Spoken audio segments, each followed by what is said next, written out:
Alright, how's it going everyone? My name is Mr. Boss for the win. Again, pardon my voice, I am a little sick right now, I've kind of got a little chest cold, but nevertheless, I do want to bring you guys this commentary. So, about a week ago, Pacific Tomb, who's one of my really good friends, he actually did a history of himself on YouTube, and I thought that was a really good idea, but at the time I didn't want to do my own because, you know, I didn't want to see his taking his material, so I felt like I'd wait a week, but of course, I'll leave his channel in the description of this video, so if you guys want to check him out, I'm sure you already know who he is.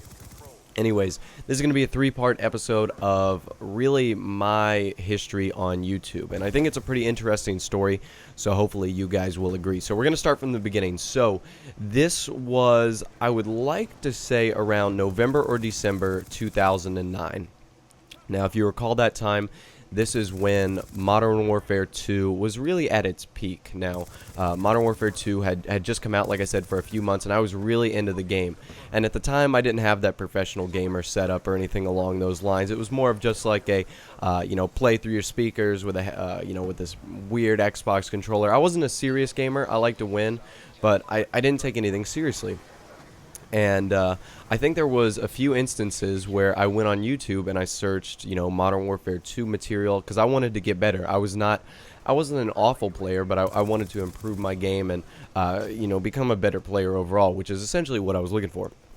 And so I typed in on YouTube Modern Warfare 2 help, like multiplayer tips and tricks.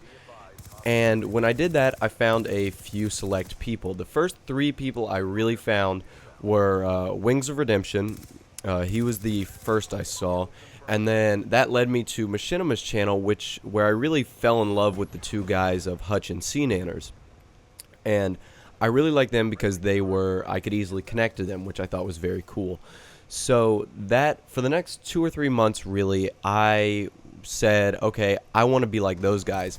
Now, I didn't start YouTube to show people to do better at the game. That's what it kind of has evolved to now, because I've noticed that I can do a fairly good job at presenting tips and tricks and materials about video games, etc. But what I really started YouTube was to become friends with Hutch and C-Nanners and be friends with those guys, and ultimately at that point to become a Machinima Respawn director. It wasn't about money, it wasn't about fame. I just wanted to be friends and hang out with C-Nanners and Hutch and Wings and all those guys because, I was really interested in the concept of being part of this little YouTube world where anyone and anybody can become a superstar and can be huge and can have that, story of awesomeness. And there's a really nice quote that I've really always carried with me, and it's by Confucius. So I learned this in my history class, I think the same year. It was either 2010, it was my world history teacher, and he said, the man who moves a mountain begins by carrying away small stones. And that's always really stuck with me because I've never been a flashy guy. I've never been a guy who's going to do this or going to do that or do something really flashy. I'm all about just small progressive steps and doing things on my own or doing things with a group, but in a small way. And, just gradually building to greatness, which is, ultimately what I'm looking for. But I'm getting sidetracked. So at the time, I didn't have a lot of money. I was working, I think I had almost just started my first job, which was at a Chick-fil-A. So a lot of my money was just being saved.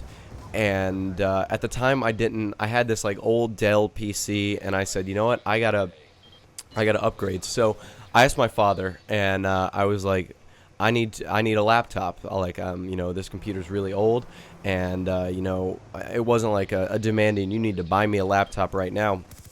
It was more like, is this something I want to do a few things with this laptop?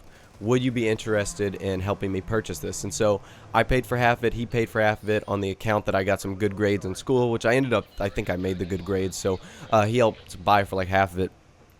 And then in March of 2010, so about 4 or 5 months after Modern Warfare 2, I went online and I bought an HD PVR. A lot of people stayed away from the HD PVR because it was around $200, a little more expensive than your Dazzle or Easy Cap.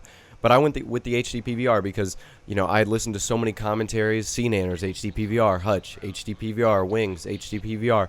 You got to go with it. And so that's ultimately what I did. And for the longest time, it was just a little kid, me, sitting in my room, making commentaries on this white MacBook MacBook Pro or whatever it was, and I didn't have a microphone, I didn't have a script. You know, the first commentary I made, I was scared to death. I had no idea what people are going to think. Is this guy going to be a loser? Is this guy going to be a douchebag? You know, what are people going to think of him? And that's some of the things that I really worried about. I was worried about like not being accepted and trying so hard and investing so much money and just not being good, being a failure, because that's my ultimate fear in life, is being a failure and not doing something successful. But I think I'm harping too much on this topic. I've got about a minute and a half left in this episode. So I want to make the most of it. So I'd gone about 2 or 3 months with about 100 or so subscribers. I'd messaged a lot of people, guys like Junkyard, White Boy, you know, Wings, and Wings eventually did respond to me. But the very first big YouTuber, machinima director, to respond to me was Junkyard 129, who is probably one of my greater YouTube friends today. We play Black Ops all the time, really, when he's on, when he's not busy. And you know, I had like 4 videos up, and I had asked him like these detailed questions. You know, hey Junkyard, how do you get on machinima? How do you do this? How are you successful? And he spent the time and wrote me about a 4-paragraph response that I really took to heart. I still have it in my YouTube inbox today. It's the very first message someone sent to me on YouTube. So I'm really appreciative whenever I see that message. It really takes me back down memory lane to see all the things that where I've come from, what happened, and where it went from there. So after I saw that message, I knew that I needed to grow, because it's not the fact that my window was closing, but Modern Warfare 2 was the era of the commentator birth, really. So anyways, this gameplay is coming to a close. We're going to pick this up in part 2, where I'm going to talk about a lot of the people that I've really met and some of the opportunities that I've been given to become a little bit more successful on YouTube. So like I said, guys, thanks for checking out the video. Thanks for like and subscribe. Stick around for part 2. I'll have that in the description once that video goes live. Take care, have a nice day, and I'll see you guys in the next video.